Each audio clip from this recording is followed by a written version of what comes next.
Hello friends, welcome back my YouTube channel MS math, जहां upload करता हूं BSc mathematics, physics and IIT exam से related video lectures. Basic complete course आपको यहां पे मिलता है। सॉलिड स्टेट फिजिक्स में आज हम बात करने वाले हैं इस टॉपिक में क्यूबिक लैटिस के बारे में। क्यूबिक लैटिस में तीन टाइप के लैटिस होते हैं, that is SC, BCC and FCC, जिसको हम कहते हैं simple cubic lattice, body centred cubic lattice and face centred cubic lattice. जैसा कि इसके नाम से पता चल रहा है, सिंपल क्यूबिक लैटिस इस टाइप का होता है जिसका हमने प्रीवियस वीडियो में डिस्कस किया है, जिसमें 8 एटम जो होते हैं कॉर्नर्स पे होते हैं।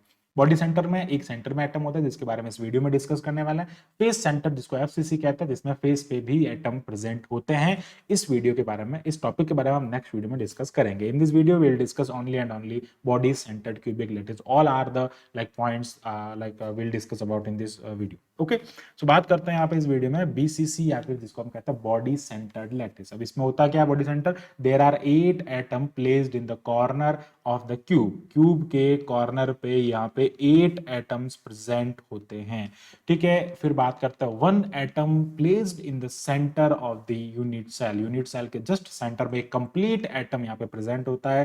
Then the structure is known as BCC, body centred cubic lattice, and is lattice is known as the like cubic lattice. ये जो लैटिस होता है कैसा होता है? क्यूबिक लैटिस होता है। अब देखो समझना है यहाँ पे, ये जो लैटिस होता है, अब इसके लिए हमको क्या करना होता है? सबसे पहले लाइक ये जो है, दिस इज द स्ट्रक्चर, ये इसका स्ट्रक्चर होता है, स्ट्रक्चर ऑफ बीसीसी। ये बीसीसी का स्ट्रक्चर। अब हमको जो जो चीजें फाइंड करनी है उसके अकॉर्डिंग हम यहाँ पे इसको कैलकुलेट करेंगे। आगे बढ़ते हैं, सबसे पहले बात करते हैं the number of lattice point per unit volume, per unit cell. Per unit cell में नंबर ऑफ लैटिस पॉइंट कितना है? अब देखो सबसे पहले तो मैं आपको बताना चाहूंगा, जो कॉर्नर एटम होता है उनका कंट्रीब्यूशन 1/8 होता है। बिकॉज ऑफ दैट ये एटम 8 अलग अलग लाइक इस टाइप का आपके पास में होता है, इस टाइप से 4। एक जो होता है, एक इस सेल में आ रहा है, तो इसके ऊपर नीचे भी तो कितने होंगे? 4 होंगे। तो 4 और 4 कितने हो गए? 8। तो आपको ध्यान रखना है कि क्यूबिक लैटिस के अंदर जो कॉर्नर एटम होता है उसका कंट्रीब्यूशन हमेशा 8 होता है। आप अगर इसको 3D मॉडल में देखेंगे तो आप बिल्कुल इजीली इसको समझ पाएंगे।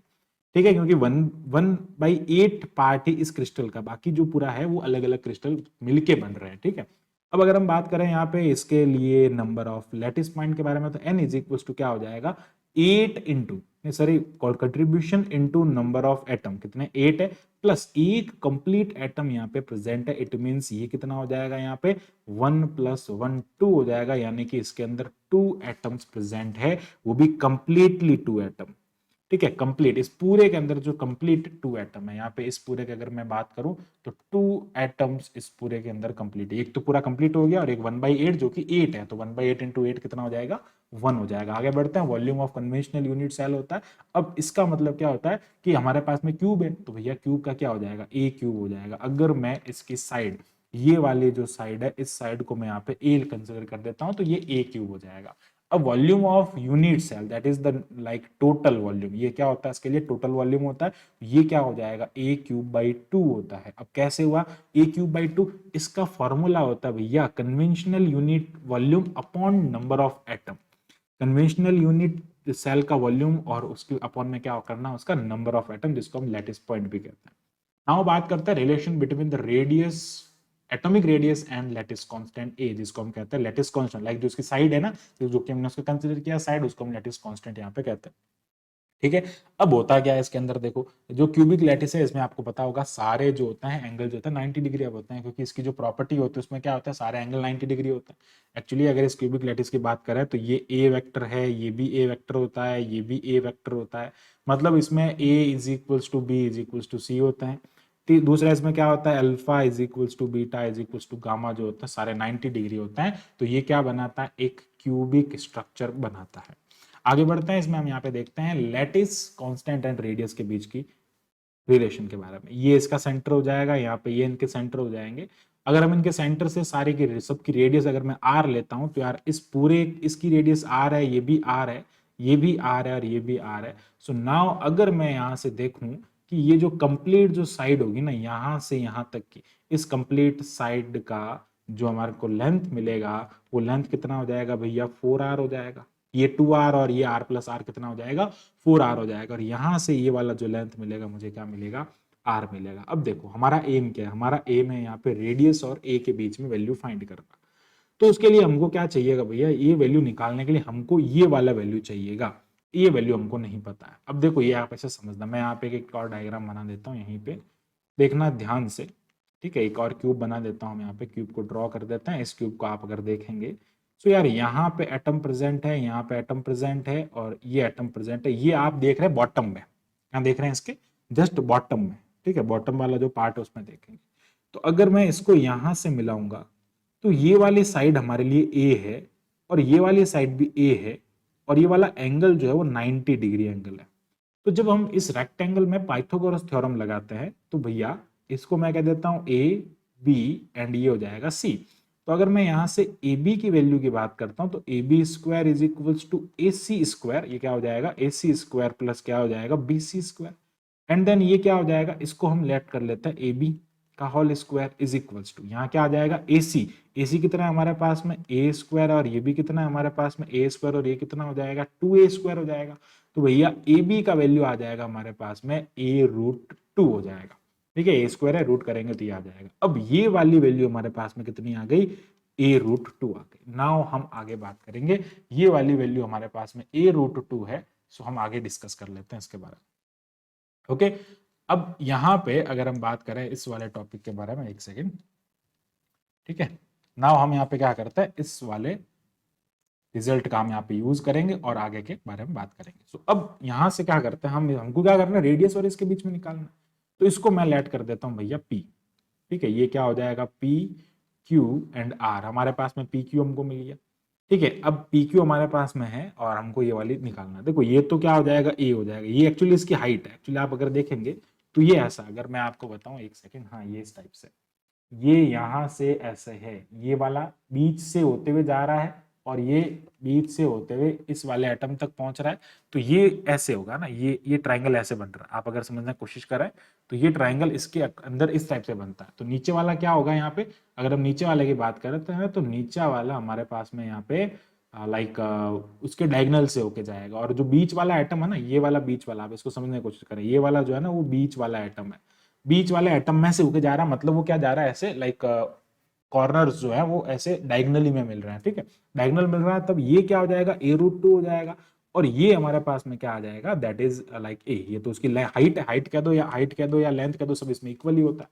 आगे बढ़ते हैं, बात करते हैं यहाँ पे इसके सॉल्यूशन के बारे में। तो अगर मैं इसमें पाइथागोरस थ्योरम लगाऊं यहाँ पे, तो मुझे क्या करना है, इसमें और इन सब में निकालना है। तो यहाँ पे क्या लिखेंगे, here here triangle by using triangle P Q R. So अगर मैं बात करूं P Q square is equals to P R, P Q R यार, ये हो जाएगा पी आर स्क्वायर प्लस ये हो जाएगा Q R whole square. Now अब हम इसको सिंप्लीफाई कर देते हैं। तो पी क्यू का वैल्यू हमारे पास में 4r स्क्वायर है, that is equals to P R. अब देखो पी आर कितना हो जाएगा हमारे पास में, ए रूट 2 हो जाएगा, तो ये इसका होल स्क्वायर हो जाएगा, और क्यू आर हमारे पास में ए स्क्वायर है। अब हम इसको सिंप्लीफाई करना है। नाउ हम अगर इसको सिंप्लीफाई करेंगे तो हम यहाँ से क्या देखेंगे कि 4r स्क्वायर कितना हो जाएगा, यहाँ से 16r स्क्वायर हो जाएगा। अगर आप 4r स्क्वायर रखते हैं, हमको वैसे एक्चुअली रिजल्ट निकालना है ना, हमको तो रिजल्ट निकालना है, तो हम क्या करेंगे, यहाँ से इसको सिंप्लीफाई कर देंगे। तो ये 4r स्क्वायर में एज इट इज रखता हूँ, इसको अगर मैं सिंप्लीफाई करूंगा तो ये हो जाएगा ए स्क्वायर या 2a स्क्वायर प्लस ये हो जाएगा ए स्क्वायर, देन ये हो जाएगा 4r square is equals to 3a square.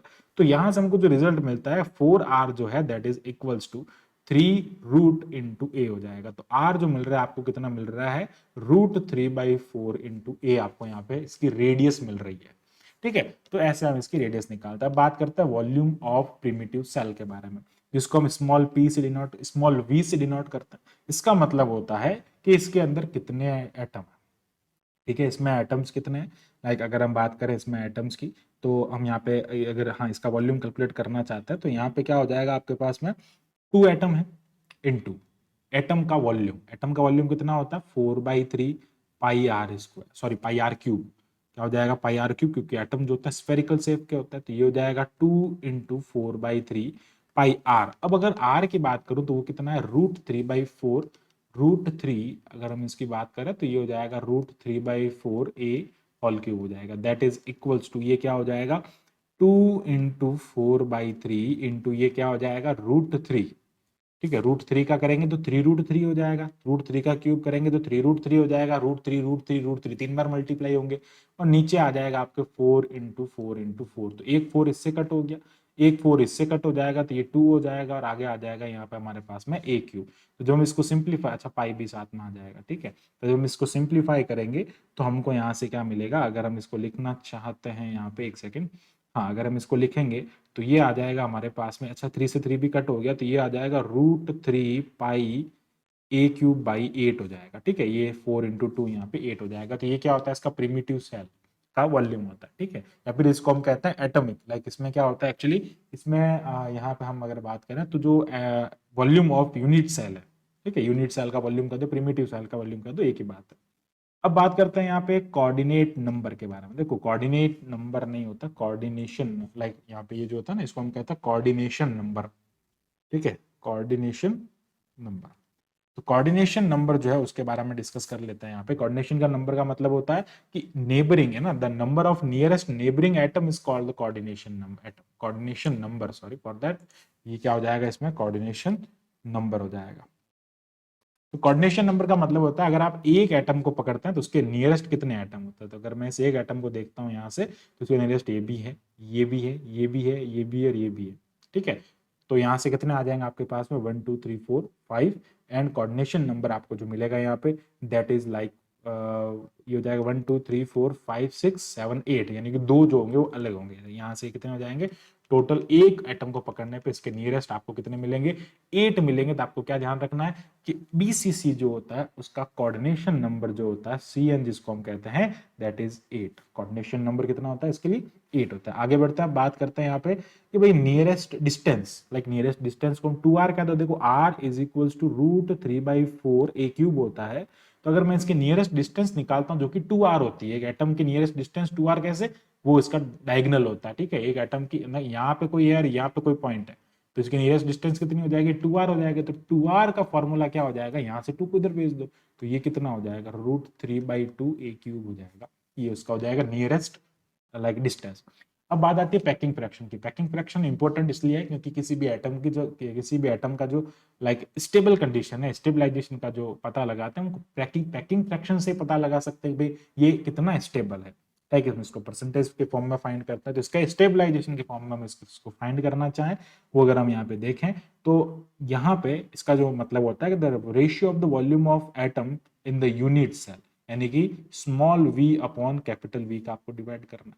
तो ये हो जाएगा coordination number F is equals to 2 into ये हो जाएगा 4/3। अच्छा ये हमने यहाँ पे कैलकुलेट कर रखा है, स्मॉल v की वैल्यू की अगर मैं बात करूं that is the √3 pi a cube by 8 हो जाएगा। तो ये क्या हो जाएगा यहाँ पे, √3 pi a cube upon 8 into, फिर क्या बात कर रहे हैं यहाँ पे, total volume of unit cell. अब टोटल वॉल्यूम जो है वो यूनिट सेल का वो है a क्यूब बाई 2। तो ये 2 से 2 कट हो जाएगा, 4 टाइम्स कट होगा और यहाँ से a क्यूब से a क्यूब कट हो जाएगा, आपको मिल जाएगा यहाँ पे √3/8, ठीक है। ये क्या हो जाएगा, √3 एक सेकेंड, यहाँ से इसको सिंप्लीफाई करेंगे, एक second, I think there is a mistake, okay okay, 4 into 4, okay, ठीक है। तो यहाँ से हम इसको सिंप्लीफाई करेंगे तो ये हमको क्या मिलेगा, एक बार मैं वापस लिख देता हूँ, इसका फॉर्मूला मैं यहाँ पे वापस लिख रहा हूँ कि जब हम इसको सिंप्लीफाई करेंगे तो देखो 2 इंटू ये हो जाएगा 4/3 पाई इंटू यहाँ पे क्या आ जाएगा 3√3, क्योंकि हमारे पास में रेडियस कितना है, √3/4 a क्यूब है, ठीक है, अपॉन क्या हो जाएगा यहाँ पे, और 4 इंटू 4 इंटू 4 हो जाएगा। अब बात करते हैं इसके सिंप्लीफिकेशन के बारे में, आगे a क्यूब आ जाएगा अपॉन क्या हो जाएगा यहाँ पे, लाइक ये हम यहाँ पे रखेंगे, टोटल वॉल्यूम जो है हमारे पास में कितना होता है a क्यूब बाई 2 हो जाएगा। अब अगर इसको सिंप्लीफाई करेंगे यहाँ से तो हमारे पास में इस 4 से ये 4 कट हो जाएगा, इस 2 से ये 2 कट हो जाएगा 2 टाइम्स, देन हमको यहाँ पे मिलेगा ये 8 इंटू 16, ठीक है। ये कितना हो जाएगा, 8 इंटू 16 हो जाएगा, इस 3 से ये 3 कट हो जाएगा और यहाँ पे a क्यूब से a क्यूब कट हो जाएगा। तो अल्टीमेटली हमको यहाँ पे मिलेगा ये हो जाएगा हमारे पास में यहाँ पे एक √3 और यहाँ पे आ जाएगा पाई अपॉन ये हो जाएगा 8, ठीक है, √3 पाई अपॉन 8 हमको यहाँ पे मिल जाएगा। तो इस टाइप से हम इसको सिंप्लीफाई करेंगे, ओके। सो इस टाइप से हमारे पास में f जो है वो मिल जाएगा 0.68। तो अल्टीमेटली आपको ये वैल्यू याद रखनी है। तो ये वैल्यू जो हम यहाँ पे देखेंगे तो कितना आएगा, 0.68 आ जाएगा। और अगर इसको 100 से मल्टीप्लाई करेंगे तो ये हमारे पास में आएगा 68%। तो ये इस टाइप से हम क्या करेंगे, इसका पैकिंग फ्रैक्शन निकालेंगे। तो मतलब ये जो हमारा सिंपल क्यूबिक जो है, सिंपल क्यूबिक जो होता है उसका 52% होता है, तो उससे ये थोड़ा स्टेबल होता है। तो इसके एग्जाम्पल की बात कर लेते हैं। इसके एग्जाम्पल हमको क्या क्या मिलते हैं, तो अगर मैं इसके एग्जाम्पल की बात करता हूं तो सारे मेटल ना, ऑल मेटल्स, तो जितने भी मेटल्स होते हैं उन मेटल्स को हम क्या कहते हैं, वो सारे मेटल कैसा क्रिस्टल बनाते हैं, बीसीसी टाइप का क्रिस्टल बनाते हैं। और जैसे अगर हम बात करें NaLiCS, ठीक है, पोटेशियम, रुबीडियम, या फिर KCl हो गया, KBr हो गया, ठीक है, CaCl, KBr एंड KCl, ठीक है, ये सारे क्या हो जाएंगे, इसके एग्जाम्पल्स हो जाएंगे। आगे बढ़ते हैं, बात करते हैं fundamental primitive vector of unit cell. देखो ये थोड़ा सा समझने के लिए इसमें इंपॉर्टेंट है। ये डायग्राम जो है वो किस टाइप से बनता है मैं आपको थोड़ा सा बता देता हूँ।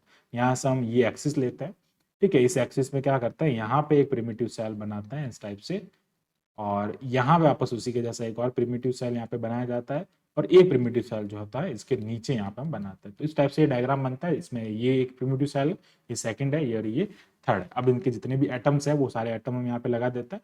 देन उसके बाद में हम यहाँ पे इसको सिंप्लीफाई करते हैं। तो अगर मैं आपको कहूँ ये x डायरेक्शन है, ये डायरेक्शन y डायरेक्शन है, और ये हमारे पास में z डायरेक्शन है, इसको हम कहेंगे minus x direction, that is minus z direction, and that is minus y direction. Okay, अब हमको यहाँ से इसको सिंप्लीफाई करना है। तो कैसे सिंप्लीफाई करेंगे, यहाँ पे ये आ जाएगा हमारे पास में यहाँ पे आई कैप, इसका जो यूनिट वेक्टर होगा कितना हो जाएगा, आई कैप हो जाएगा। ओके, फिर बात करते हैं y के लिए। तो y के लिए हमारे पास में क्या हो जाएगा, j कैप हो जाएगा, एंड z के लिए हमारे पास में क्या हो जाएगा, k कैप हो जाएगा। अब देखो, अब बात करते हैं इसमें हम a vector, b vector and c vector के बारे में। तो वेक्टर के लिए अगर मैं देखता हूं यहाँ पे, अगर मैं इस लाइक सेंटर से बात करूंगा, तो ये वाला जो होगा इसके लिए, यहाँ पे अगर मैं सेंटर से लूंगा तो ये वाला जो हो जाएगा इसके लिए क्या हो जाएगा, यहाँ पे a वेक्टर हो जाएगा। फिर इसके लिए ये जो होगा ये क्या हो जाएगा, बी वेक्टर हो जाएगा, और ये जो होगा इसके लिए क्या हो जाएगा, सी वेक्टर हो जाएगा। अब देखो समझना, जब हम बात कर रहे हैं यहाँ पे ए वेक्टर की, ठीक है, तो ए वेक्टर जो है वो कैसा है यहाँ पे, अब ध्यान रखना, ये ए वेक्टर है, इसका कंपोनेंट हमको यहाँ लेना पड़ेगा। अब देखो टोटल जो इसकी लेंथ है, साइड की लेंथ, वो हमारे पास में ए है, जिसको हम लैटिस कांस्टेंट कह रहे हैं। अगर हम इसको यहाँ पे लाएंगे तो ये क्या हो जाएगा, इसका a/2 हो जाएगा। अब इसको हम यहाँ पे लाएंगे तो ये क्या हो जाएगा, इसका a/2 हो जाएगा। इसको भी हम नीचे लाएंगे तो यहाँ पे क्या हो जाएगा, a/2 हो जाएगा। तो अल्टीमेटली सारे जो हमारे पास में वेक्टर्स आ रहे हैं उनके कंपोनेंट क्या आ रहे हैं, a/2 हमको मिल रहा है। इनकी वैल्यूज क्या मिल रही है हमको, a/2 मिल रही है। तो मैं यहाँ से वेक्टर को लिखने की कोशिश कर रहा हूँ। तो सबसे पहले हम बात करते हैं ए वेक्टर के बारे में। देखो ए वेक्टर का कंट्रीब्यूशन हम देखते हैं एक्स डायरेक्शन में।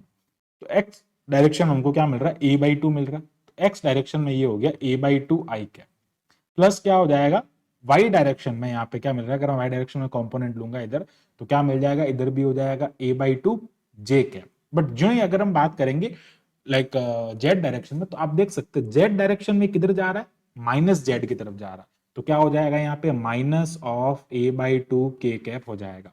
ठीक है, इसको हम कैसे लिख सकते हैं, ए वेक्टर, इसमें से a/2 कॉमन ले लो, ये हो जाएगा आई cap plus J cap minus के कैप हो जाएगा। This is equation number 1। Now बात करते हैं बी वेक्टर के बारे में।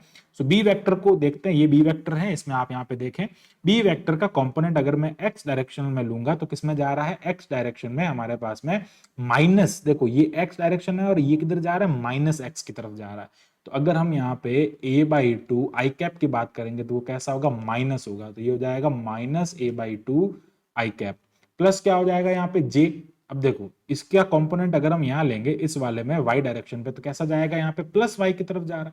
ठीक है, ये कौन से पे जा रहा है, प्लस y की तरफ जा रहा है। तो ये क्या हो जाएगा, a/2 j कैप हो जाएगा। और सिमिलरली यहाँ पे अगर हम बात करें इसका कंपोनेंट नीचे जो z है, z की तरफ किधर जाएगा, हमारे पास में प्लस की तरफ जाएगा। तो ये हो जाएगा a/2 प्लस, और इसको अगर हम लिखेंगे तो B vector is equals to क्या हो जाएगा, a/2 minus of i plus j plus k हो जाएगा। And this is equation number 2 हो जाएगा। आगे बात करते हैं, अब बात करते हैं सी वेक्टर के बारे में। तो सी वेक्टर जो है वो यहाँ पे है। सी वेक्टर का अगर हम इस डायरेक्शन की बात करते हैं तो ये कौन सी डायरेक्शन है, माइनस वाई। तो सी वेक्टर में क्या हो जाएगा, a/2 तो आई कैप हो जाएगा भैया। अगर हम इधर लेंगे तो क्या हो रहा है, पॉजिटिव डायरेक्शन में हम परपेंडिकुलर ड्रॉप कर रहे हैं, जो कि उसको बाइसेक्ट कर रहा है। ठीक है, साइड को बाइसेक्ट कर रहा है, तो a/2 आई कैप हो जाएगा। लेकिन जब हम माइनस में जा रहा है तो यहाँ पे क्या हो रहा है भैया, माइनस में हमारे पास में आ रहा है माइनस में हमारे पास में आ रहा है ए बाई टू आई कैप और माइनस में आ रहा है हमारे पास में वाई। ठीक है, ये देख लो आप यहाँ पे, ये वाई का माइनस वाली लाइन है। ठीक है, तो ये क्या हो जाएगा, ए बाई टू जे हो जाएगा, यानी कि जे वाला कॉन्स्टेंट क्या होगा, कॉफिशिएंट यहाँ पे माइनस आएगा, फिर आ जाएगा ए बाई टू यहाँ पे के कैप।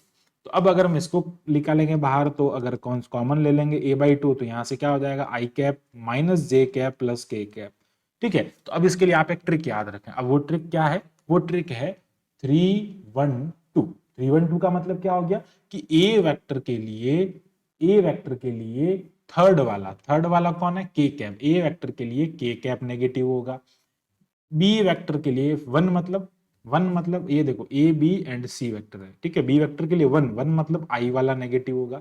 सी वेक्टर के लिए टू मतलब क्या हो जाएगा, जे। आप देख सकते हैं जे इसके लिए नेगेटिव हो रहा है, इसके लिए आई नेगेटिव हो रहा है और इसके लिए के नेगेटिव हो रहा है। तो 312 312 आप यहाँ पे एक लाइक नंबर इसका एक यहाँ पे ट्रिक के फॉर्म में याद कर सकते हैं, वो यहाँ पे ये हो जाएगा। ठीक है, आगे बढ़ते हैं। अब है ना, एक बात बताऊं, आप यहाँ पे इन सारे वेक्टर्स की हेल्प से इसका वो जो वॉल्यूम है ए क्यूब बाई टू वो फाइंड कर सकते हैं।